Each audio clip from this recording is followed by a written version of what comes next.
संपत सिंह एक बार फिर से इनेलो में लौट आए हैं। उनका कहना है कि उन्होंने 16 साल कांग्रेस में बर्बाद कर दिए। उनका यह भी आरोप है कि कांग्रेस एक परिवार के कैद में है। पूर्व वित्त मंत्री संपत सिंह बुधवार को अपने बेटे गौरव संपत सिंह के साथ इनेलो में शामिल हुए। 2009 में उन्होंने इनेलो छोड़ी थी। वापसी पर बताया कि उस वक्त भावनात्मक मतभेद की वजह से वे कांग्रेस में गए थे। पूर्व सीएम भूपेंद्र सिंह हुड्डा की ओर इशारा करते हुए उन्होंने कहा कि कांग्रेस राष्ट्रीय पार्टी नहीं रही, ये परिवारों में कैद हो गई है। हरियाणा में भी एक ही परिवार की कैद में है। उन्होंने कहा कि जो मंच मुझे चौधरी देवीलाल और चौधरी ओम प्रकाश चौटाला ने दिया था, आज फिर से मुझे काम करने के लिए वही मंच मिला है। मेरा लक्ष्य अब इनेलो को हरियाणा में भाजपा के सामने मजबूत विकल्प बनाना है। मुझे दुख है कि मैंने 16 साल कांग्रेस में खराब किए। कांग्रेस में कई लोगों ने मुझे घर बैठाने की कोशिश की, मुझे कहीं कोई जगह नहीं दी गई। इस दौरान पार्टी के राष्ट्रीय अध्यक्ष अभय चौटाला ने संपत सिंह को पार्टी का संरक्षक बनाने की घोषणा की। चौटाला ने कहा कि हमारी पार्टी में चौधरी देवीलाल और चौधरी ओम प्रकाश चौटाला के बाद संपत सिंह और रामपाल माजरा ने संघर्ष किया है। उन्होंने कहा कि रामपाल माजरा प्रदेश अध्यक्ष हैं, संपत सिंह हमारे सबसे पुराने साथी हैं। मेरी राजनीति में आने से पहले से वो मंत्री और विधायक रह चुके हैं, उनको संगठन का अनुभव है। चौटाला ने कहा कि संपत सिंह और रामपाल को इनेलो छोड़ने के लिए अजय चौटाला ने मजबूर किया था। सबसे पहले मैं चौधरी अभय सिंह चौटाला जी का, इंडियन नेशनल लोकदल के राष्ट्रीय अध्यक्ष जी का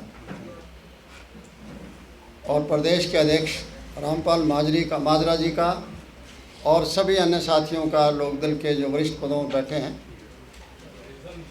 मैं भी इस बात के लिए उनको धन्यवाद करता हूं उनका कि उन्होंने मुझे जो है काम करने के लिए एक प्लेटफार्म दिया है,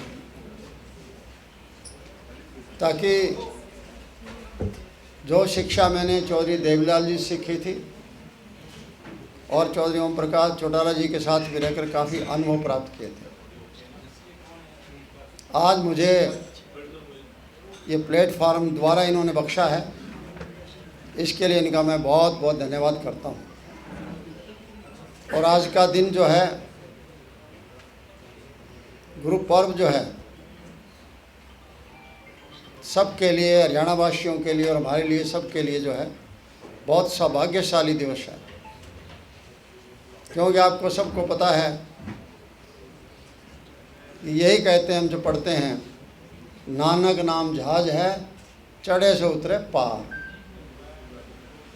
मेरे यही प्रयास रहेगा कि मैं इस प्लेटफार्म पर चढ़ा हूँ तो हमारे महान गुरु का मेरे पर आशीर्वाद रहेगा, पार्टी पर आशीर्वाद रहेगा। और मैं जो मेरा एक सपना है वो ही मैं पूरा करना चाहता हूँ। बहुत कोशिश की, बहुत प्रयास किए, किसी तरीके से जो है भारतीय जनता पार्टी का हरियाणा प्रदेश के अंदर विकल्प ढूंढा जाए, लेकिन विकल्प वाली बात रह नहीं गई है।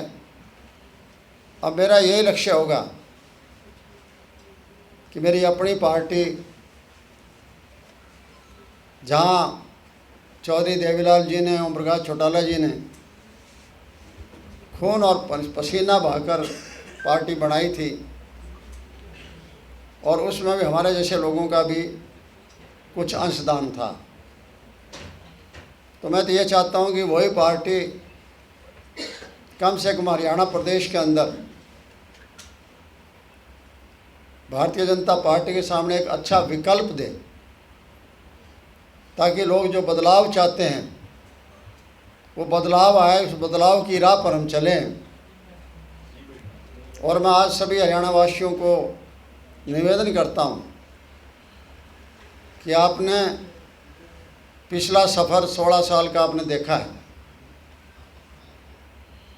उस सफ़र में जिस तरीके से प्रदेश के लोगों को ठगा गया, जिस तरह के राजनीतिक खेल खेले गए,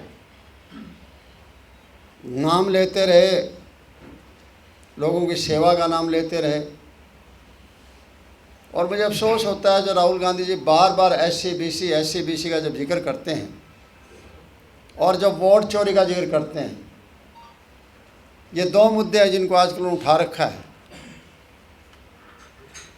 तो मैंने वैसे तो अपने रेजिग्नेशन में सारी बातें आपको बता दी थी। मेरे भावनात्मक कुछ मतभेद हुए थे, ना कोई नीतिगत मतभेद थे, ना कोई वैचारिक मतभेद थे। और मेरे लिए भी और पार्टी के लिए बहुत अशुभ दिन था जिस दिन मैंने पार्टी छोड़ी थी और कांग्रेस को ज्वाइन किया था। तो मैं यही चाहता हूँ कि मैं किसी तरह से मेहनत करके, संघर्ष करके सभी साथियों के साथ इस पार्टी को उसी ऊंचाई पर फिर पहुँचाऊँ।